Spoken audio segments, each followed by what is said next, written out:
Salut à tous et bienvenue dans cette nouvelle vidéo du partage de mon apprentissage du tennis de table. Et aujourd'hui je vais parler du topspin coup droit. Dans les deux dernières vidéos, j'ai parlé du coupé coup droit et du coupé revers, donc deux coups qui permettent d'imprimer de l'effet coupé à la balle, donc ce fameux backspin. Aujourd'hui je vais parler du topspin, donc c'est l'effet inverse du backspin, et qui va accélérer donc la balle au niveau du rebond. Quand on débute, on a plutôt tendance à frapper les balles, donc c'est-à-dire faire un smash, une bonne claque, appelle ça comme tu veux, mais jouer avec les effets, c'est un objectif important pour progresser et avoir de la variation dans le jeu. On va voir comment j'apprends ce geste, c'est parti. On va commencer par le positionnement. Comme d'habitude, il faut se mettre dans la position de base du pongiste, c'est-à-dire si tu es droitier avec la jambe droite légèrement reculée par rapport à la jambe gauche, il faut décoller légèrement les talons et pas être enraciné, et il faut plier les jambes. La deuxième chose à faire, c'est armer le cou. Donc là, il faut tourner le tronc pour que ton épaule gauche pointe vers la table. Il faut que tes épaules restent au même niveau à peu près, et pas que tu penches une épaule vers le bas. Il faut ramener la raquette vers l'arrière, et là, ça dépendra vraiment de la balle adverse. C'est-à-dire, si elle arrive très vite, tu ne pourras pas armer très loin derrière, alors que si elle arrive plus tranquillement, ou alors si tu as mieux anticipé, etc., ça dépend aussi de toi, et ben tu pourras un petit peu plus aller chercher vers l'arrière pour mettre un peu plus de puissance. J'ai fait une vidéo où je montrais qu'à 100 balles par minute, quand mon robot crache les balles vraiment rapidement, j'ai pas le temps en fait d'armer hyper loin, et du coup il faut que je fasse des gestes un peu moins amples pour réussir à tenir le rythme. Au moment où tu armes, et donc quand ta raquette est à cette position, ton poids s'est transféré vers la jambe droite.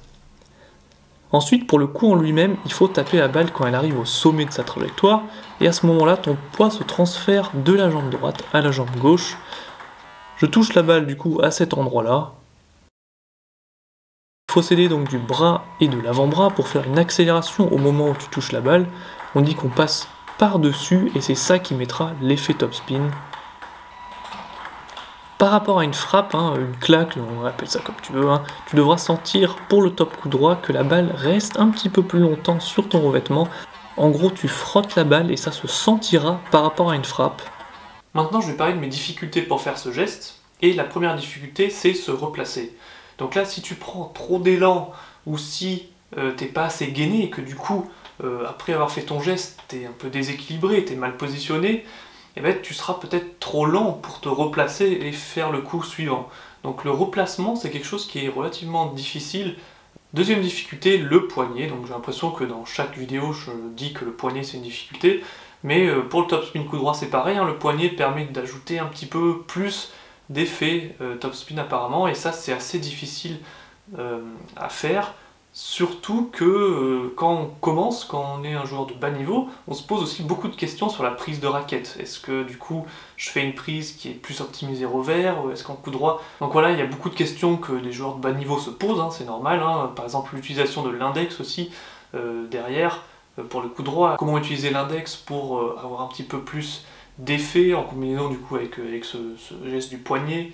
Voilà. La troisième difficulté, c'est aussi d'être trop tendu, donc il faut être relâché pour pouvoir bien mettre de l'effet et pas, en étant tendu, on va avoir tendance à plutôt faire des claques qu'un bon topspin avec beaucoup d'effet.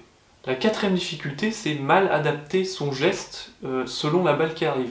Donc ça, c'est vrai que c'est une difficulté. Là, vous avez vu que dans l'entraînement, toutes les balles arrivaient au même endroit. Donc là, on y arrive bien, on s'habitue à force. Du coup, on arrive à faire des topspins assez régulièrement.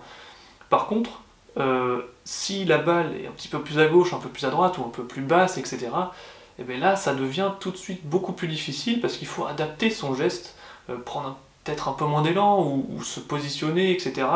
Et ça suffit pour vraiment foirer le coup. Donc ça, c'est une difficulté. Bon, la cinquième difficulté qui va rejoindre un peu la quatrième difficulté, c'est faire un topspin quand il faut se déplacer avant. Et ça, c'est vrai que ça pose difficulté, il faut vraiment lire le jeu, être réactif, se déplacer avant, voir qu'il faut se déplacer avant, et ensuite faire un topspin. Et faire les deux, déplacement plus topspin du coup en armant, etc., pour moi c'est compliqué. Et je pense que pour d'autres joueurs de bas niveau aussi. Voilà, donc ce sera tout pour cette vidéo, merci d'avoir suivi, et on se retrouve bientôt pour un nouvel épisode de ce partage de mon apprentissage avec le topspin revers. En attendant, je vous invite à voir des vidéos faites par des pros comme Enzo Angles. Il a fait une vidéo qui est vraiment top, hein.